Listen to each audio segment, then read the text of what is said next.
I never thought I would cry at a will reading, but when the lawyer announced that my name was not on Grandma's will, it felt like the ground disappeared beneath me.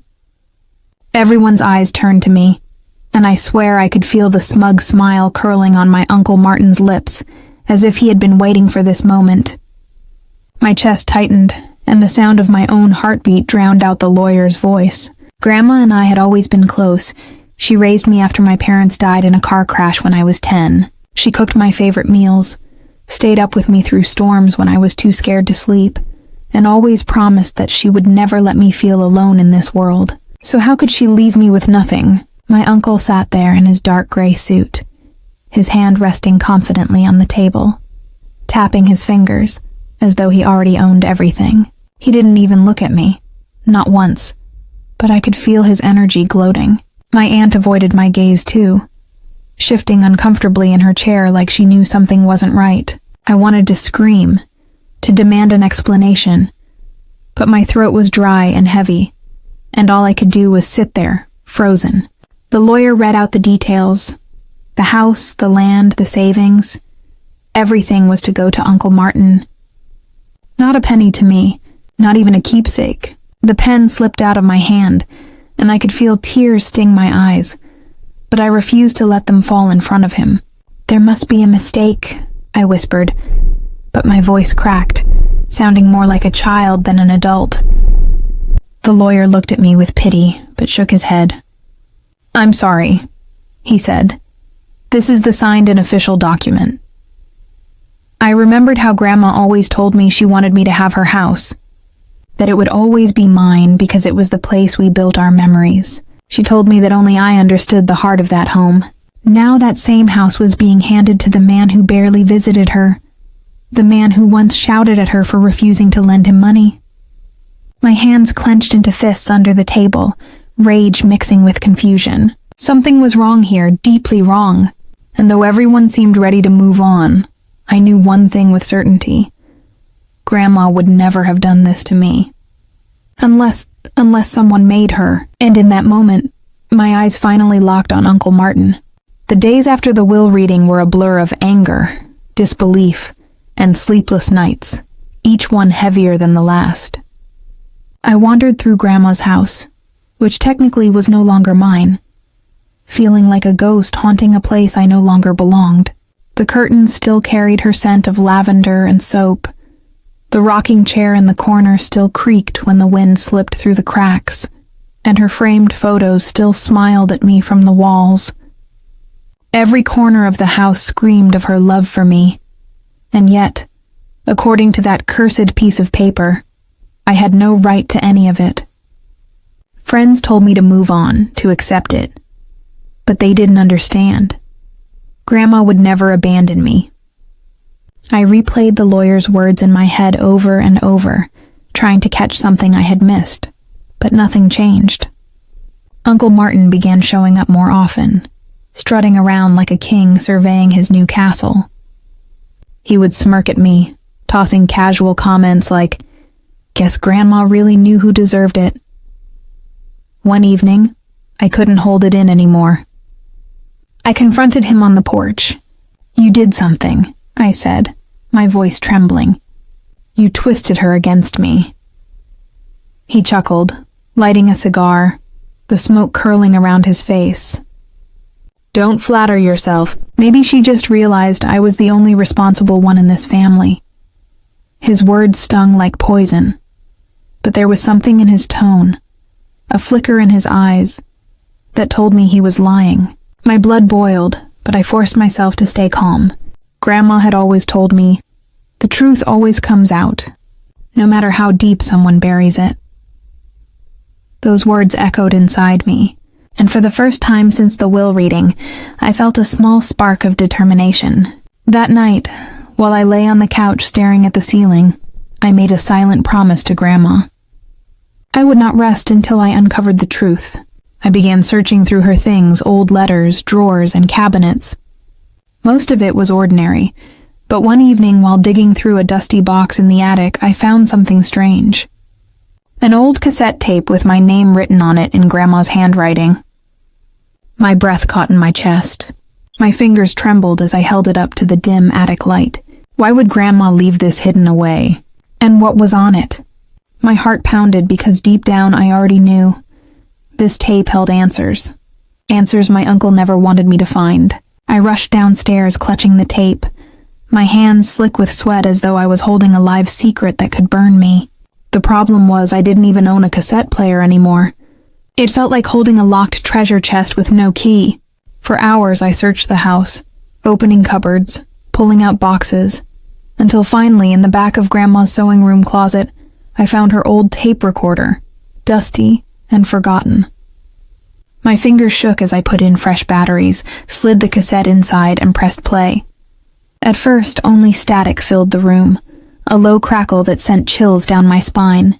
I leaned in, holding my breath, and then I heard it, Grandma's voice. "If you are listening to this," she began softly, "then something has gone very wrong." My knees buckled, and I collapsed into her rocking chair, gripping the recorder like it was her hand. Her voice was shaky, tired, but clear. "I want you to know, I never wanted to leave you with nothing. You are my heart, and this house was always meant to be yours. If the will says otherwise, then Martin had a hand in it." My eyes widened, my pulse racing so hard it hurt. She continued, explaining how Uncle Martin had been pressuring her in her final months, constantly visiting, demanding money, threatening to put her in a care home if she didn't sign over everything. "I was afraid," she admitted, her voice cracking with emotion. "He made me feel powerless, and I didn't want to burden you with the fight. But I need you to know the truth, because I trust that one day you will make it right." Tears streamed down my face as I clutched the recorder to my chest. Grandma had left me proof. Proof that my uncle manipulated her, maybe even forced her into changing the will. I could almost picture her, sitting in this very room, recording those words in secret, her hands trembling just as mine were now. A fire ignited inside me, hotter than the grief, stronger than the anger. This wasn't just about me anymore. This was about justice for Grandma, about making sure her voice was not silenced by Martin's greed. As the tape clicked to an end, leaving the room in silence, I whispered into the darkness, "I won't let you down, Grandma, I promise." And for the first time since her death, I felt her presence beside me, urging me forward. The next morning, I woke with a determination that felt foreign, almost like I had borrowed someone else's courage, but it burned bright inside me. The tape had changed everything. It was no longer a matter of suspicion, but a matter of proof, though I knew in my gut that Uncle Martin wouldn't go down easily. He had always been cunning, always one step ahead, and if he had been bold enough to manipulate Grandma in her final days, then he was bold enough to cover his tracks. I decided my first move had to be careful. I tucked the cassette into a metal box, locked it, and hid it under a loose floorboard in the attic where he would never think to look. Later that afternoon, Martin showed up again, striding into the kitchen like he owned the place, which technically he thought he did. "You're still here?" he sneered, dropping his car keys on the counter. "Thought you'd be packing by now." I clenched my jaw, forcing my face into a mask of indifference. "I have things to take care of," I said flatly. He smirked, poured himself a glass of Grandma's bourbon, and added with deliberate cruelty, "Well, don't get too comfortable. This is my house now." My hands itched to grab the recorder and shove the truth in his face, but Grandma's words rang in my ears. "I trust that one day you will make it right." Not today. Not yet. Instead, I studied him carefully, noticing every detail his restless tapping fingers, the way his eyes darted around as though guarding a secret. He was nervous, though he tried to mask it with arrogance. That gave me hope. After he left, I sat at Grandma's old desk with a notebook, mapping out my next steps. I needed more than just the tape. I needed witnesses, documents, anything that proved the will had been altered under duress. I remembered the lawyer's face, how uneasy he had seemed when reading the will, as if he didn't quite believe the words he was saying. Maybe he knew something. Maybe he had seen something. I decided to pay him a visit the next day. That night, as the wind howled outside and shadows danced across the walls, I lay awake listening to every creak in the house, half expecting Martin to return, half fearing he already suspected I had something. But even through the fear, one thought kept me strong. The truth was on my side, and sooner or later it would destroy him. The following afternoon, I walked into the lawyer's office, clutching my bag tightly, the tape recorder hidden inside like a weapon I wasn't ready to use. His office smelled faintly of old books and polished wood, and behind the desk sat Mr. Reynolds, the man who had read Grandma's will with that troubled look in his eyes. He greeted me politely, though his voice carried a trace of discomfort, as if he already knew why I was there. "I just need to understand," I said, trying to keep my voice steady though my heart raced. Why would my grandmother change everything after promising me the house? He hesitated, his gaze flickering toward the window before settling back on me. "I can't discuss confidential client matters," he began carefully, but I leaned forward, my voice trembling with desperation. "Please, she was my whole world. I know something isn't right. You saw it too, didn't you?" He studied me for a long moment, then sighed deeply, as though releasing a weight he had been carrying. "Off the record," he said quietly, "your uncle was very persuasive. He visited often in her final weeks, and when she finally came in to sign the updated will, she didn't look herself." Her hands shook, her eyes. They looked like someone who had been worn down. My throat tightened, and I pressed my palm to my chest to steady my breathing. "So you knew," I whispered, both grateful and furious. He nodded grimly. "I suspected coercion, but unless she spoke it aloud, there was nothing I could legally do." My hands were tied. Anger surged inside me, but I couldn't blame him entirely. Grandma had been too proud to admit she was afraid, too determined to protect me from the ugliness. Still, hearing his words was another piece of the puzzle. I left the office with my pulse thundering in my ears, the city around me buzzing but distant, like I was moving through water. Outside, the cold air hit me, and I knew there was no turning back. The tape wasn't just a recording anymore. It was a weapon of truth that, paired with testimony and patterns of Martin's visits, could tear down his entire scheme. As I walked home, I couldn't shake the feeling that someone was watching me. Every set of footsteps behind me felt heavier, every passing glance sharper. When I reached Grandma's porch, I froze. A cigar butt still smoldered on the steps. Martin had been here, and he wasn't going to let me dig much deeper without a fight. I stood on the porch staring at the smoldering cigar butt, its ash curling like a warning. My stomach twisted with dread because Martin never left anything behind unless he wanted me to see it. He knew I was digging. He wanted me scared, maybe even to back off. But instead of fear, something stronger surged through me, defiance. I stepped over the cigar, locked the door behind me, and went straight to the attic where the tape was hidden.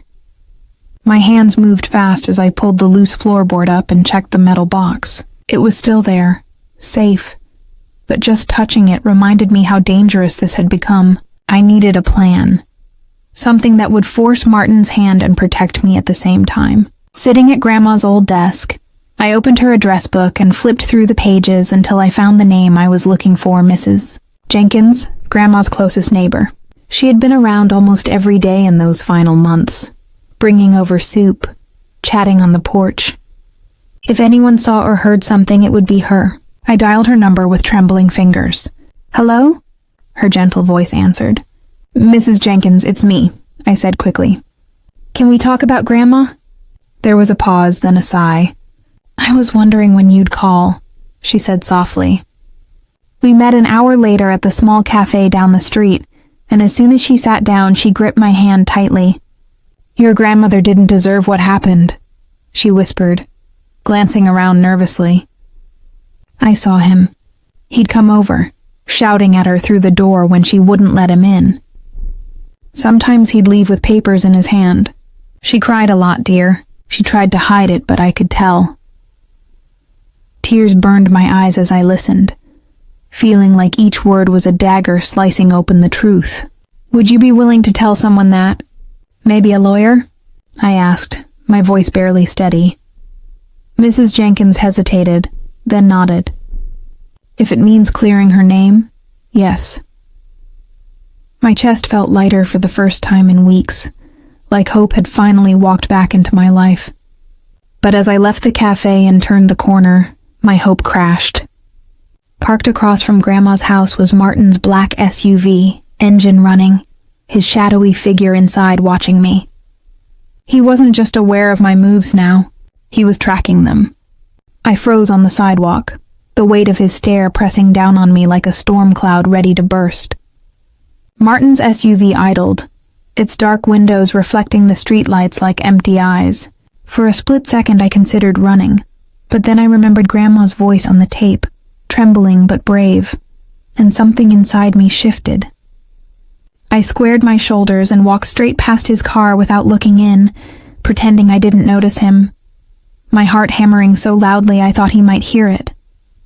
When I got inside the house, I locked every door and window, then paced the living room trying to calm my shaking hands. Martin wasn't just suspicious now, he was dangerous. If he thought I had proof, there was no telling what he might do. The phone buzzed in my pocket and I nearly jumped out of my skin. It was a text from an unknown number.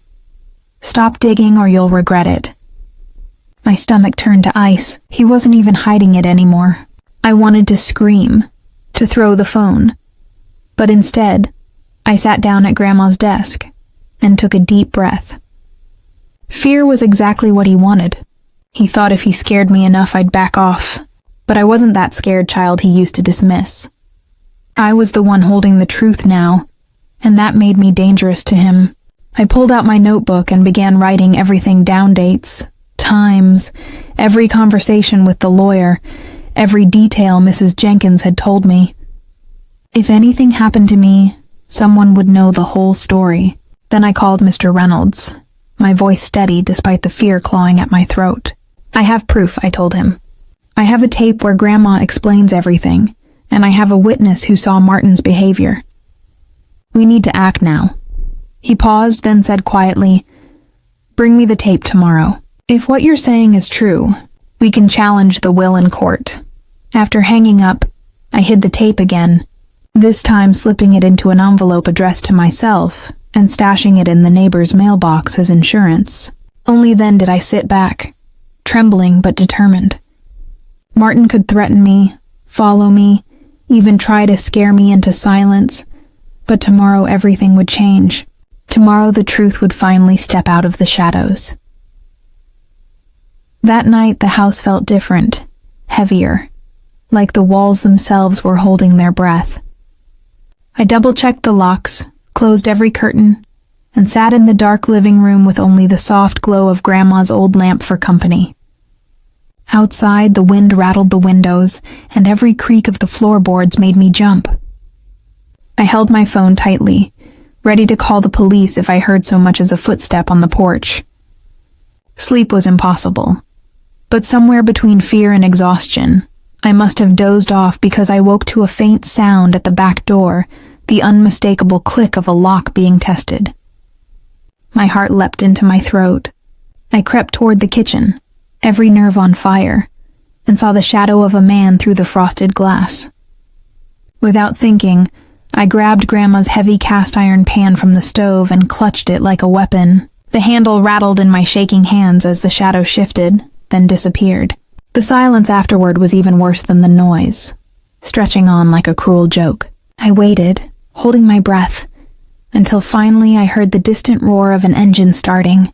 I rushed to the window and pulled back the curtain just enough to see Martin's SUV peeling away from the curb, taillights glowing red in the darkness. He had been inside the yard. He had tried to get in. My legs almost gave out from the adrenaline, but then something hardened inside me. He wasn't just threatening me, no, he was breaking into Grandma's house, the one he stole from us. And that meant I was running out of time. I grabbed my bag, shoved the tape recorder inside, and called Mr. Reynolds again. "I'm bringing it tonight," I told him, my voice low but firm. "I can't wait until tomorrow. He's here." He told me to meet him at his office immediately. I slipped on my coat, tucked the pan back on the stove, and took one last look around the house. "I'll make this right, Grandma," I whispered, my voice shaking but strong. Then I slipped out the front door into the cold night, clutching the evidence to my chest like a lifeline, not knowing that the most dangerous part of this fight was still waiting for me just ahead. The streets were nearly empty as I hurried through the night, my breath fogging in the cold air, and my heart pounding so hard it drowned out the sound of my footsteps. Every shadow seemed alive, every parked car a threat. But I kept my eyes forward, clutching my bag tightly. Mr. Reynolds' office was only a 15-minute walk, but it felt like a lifetime. I kept replaying the moment at the back door, Martin's shadow lingering like a predator. He knew I was on the verge of exposing him, and that made him desperate. Desperate men are dangerous. Halfway there, I heard the low rumble of an engine behind me. My stomach dropped as headlights washed over the sidewalk, stretching my shadow long and thin. I didn't need to turn around to know whose car it was. The SUV crept closer, slow and deliberate, like a hunter toying with prey. My mind screamed at me to run, but I forced myself to stay calm, quickening my pace while keeping my head high. Suddenly the car swerved and stopped beside me. The window rolled down and Martin's voice cut through the night. "Where are you going with that bag?" His tone was sharp, almost frantic, and I could see the tension in his face even in the dim light. My throat went dry, but I forced my voice to sound steady. "Stay away from me, Martin," he sneered, leaning closer. "You think you're clever? You think anyone's going to believe your little stories? Grandma trusted me, not you." Rage flared in my chest, but I didn't stop walking. "I have proof," I said, clutching the bag tighter. His face twisted, the calm mask cracking. "Hand it over," he barked, his voice rough with panic. My legs moved faster, my pulse screaming in my ears. "No," I spat. For a moment, silence hung between us, thick and dangerous. Then he slammed his fist against the steering wheel, and the SUV roared forward, speeding down the street before vanishing around the corner. I stood frozen, my knees shaking, knowing he wasn't giving up. He was planning his next move. I forced myself to keep going, each step heavier than the last, until finally the faint glow of Mr. Reynolds' office came into view. I didn't know it yet, but the moment I walked through that door would be the beginning of the end for Martin. The streets were nearly empty as I hurried through the night, my breath fogging in the cold air, and my heart pounding so hard it drowned out the sound of my footsteps. Every shadow seemed alive, every parked car a threat. But I kept my eyes forward, clutching my bag tightly. Mr. Reynolds' office was only a 15-minute walk, but it felt like a lifetime. I kept replaying the moment at the back door, Martin's shadow lingering like a predator. He knew I was on the verge of exposing him, and that made him desperate.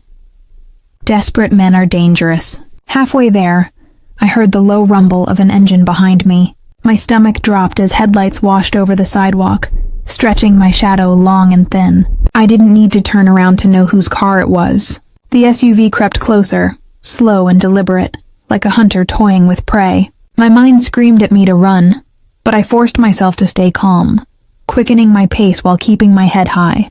Suddenly the car swerved and stopped beside me. The window rolled down and Martin's voice cut through the night. "Where are you going with that bag?" His tone was sharp, almost frantic, and I could see the tension in his face even in the dim light. My throat went dry, but I forced my voice to sound steady. "Stay away from me, Martin," he sneered, leaning closer.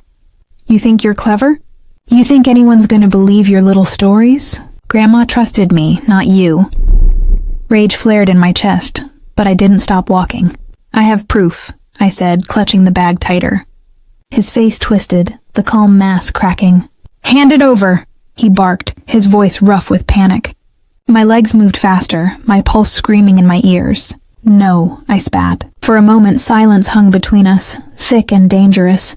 Then he slammed his fist against the steering wheel, and the SUV roared forward, speeding down the street before vanishing around the corner. I stood frozen, my knees shaking, knowing he wasn't giving up, was planning his next move. I forced myself to keep going, each step heavier than the last, until finally the faint glow of Mr. Reynolds's office came into view. I didn't know it yet, but the moment I walked through that door would be the beginning of the end for Martin. When I finally stepped into Mr. Reynolds's office, the warmth inside nearly broke me. I hadn't realized how cold I had become until that moment. He rose from behind his desk, his eyes widening at the sight of me clutching the bag like my life depended on it. "You look like you've seen a ghost," he said quietly, and I almost laughed because in a way I had. I pulled out the cassette tape and set it on the desk between us, my hands trembling. "This is it," I whispered. He studied the tape, then me, his expression grave. "Are you ready for what comes after this? Because once we bring this forward, there's no turning back." I nodded, even though fear still knotted in my stomach. Grandma trusted me to make it right. I can't stop now. He slid the tape into a small player, and as Grandma's fragile voice filled the room, I watched the color drain from his face. By the time it ended, he leaned back in his chair, his jaw tight. "This changes everything," he said. "We'll file a petition first thing in the morning." Relief washed over me, but it was fragile, because I knew Martin wouldn't wait until morning to strike. My fear was confirmed when a loud crash echoed outside the office, followed by the screech of tires. Mr. Reynolds rushed to the window and cursed under his breath. "It's him." My heart lurched as I saw the familiar black SUV idling across the street. He was watching, waiting. Mr. Reynolds turned back to me, his voice urgent. "Leave the tape here. I'll make sure it's secured and taken to the court. Go home, stay out of sight. Do not confront him again." I wanted to argue, but I knew he was right. The fight wasn't over, but the tide had finally turned. For once, Martin didn't hold all the power. I did. Or rather, Grandma did through the voice she left behind. As I stepped out into the cold night again, the SUV's headlights flickered on. But this time I didn't flinch.